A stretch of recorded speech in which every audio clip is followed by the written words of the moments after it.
मुझे धमकी दे रही हो? यह धमकी नहीं, सच्चाई है। अगर बात बाहर गई तो मेरी नहीं आपकी बदनामी होगी, इसीलिए बेहतर है कि यही बात खत्म की जाए। ठीक है, जाओ, अब कोई लेना देना नहीं। आखिरकार एक दिन ठंड की सर्द हवाओं के बीच वह गांव के कुछ आदमियों को साथ लेकर गुस्से से भरा हुआ सुरजन के घर पहुंच गया। अब सच्चाई सामने आनी चाहिए।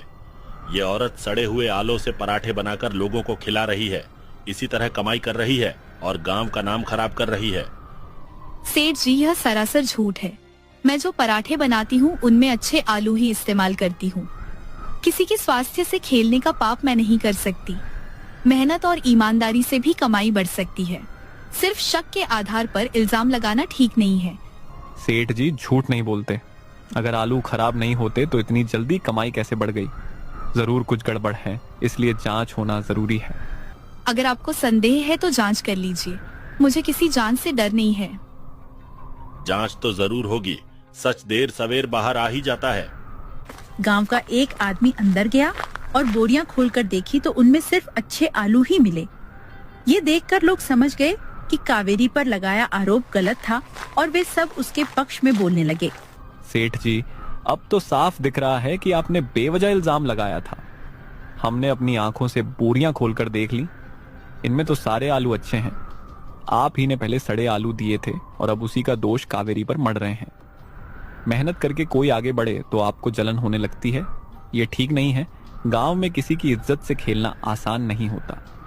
मैंने हमेशा ईमानदारी से काम किया है। जो पराठे बनाए अच्छे आलूओं से ही बनाए। हालात खराब थे, मजबूरी थी, लेकिन किसी को नुकसान पहुंचाने का विचार कभी मन में नहीं आया। आज सच्चाई सामने आ गई है, यही मेरे लिए सबसे बड़ी बात है। मुझे किसी से बैर नहीं चाहिए, बस इतना चाहती हूँ कि मेरी मेहनत और मेरे चरित्र पर सवाल ना उठाया जाए। गांव वाले वहां से चले गए, लेकिन कावेरी भीतर ही भीतर बहुत शर्मिंदा थी। ठंडी हवा उसके चेहरे से टकरा रही थी और उसे अपनी गलती का एहसास और गहरा होता जा रहा था। आज जो हुआ उससे मन बहुत भारी हो गया है। आरोप भले ही झूठा साबित हो गया, लेकिन मुझे लगता है हम कहीं ना कहीं गलत राह पर आ गए थे।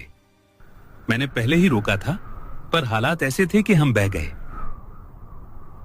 आप ठीक कह रहे हैं। आज भीतर से बहुत शर्मिंदगी की महसूस हो रही है। मजबूरी में लिया गया गलत फैसला भी आखिर गलत ही होता है। आज ठंड में खड़े होकर मैंने मन ही मन ठान लिया है, अब चाहे कितनी भी तंगी क्यों ना आए, मैं सिर्फ अच्छे आलू से ही पराठे बनाऊंगी और ईमानदारी से ही कमाई करूंगी।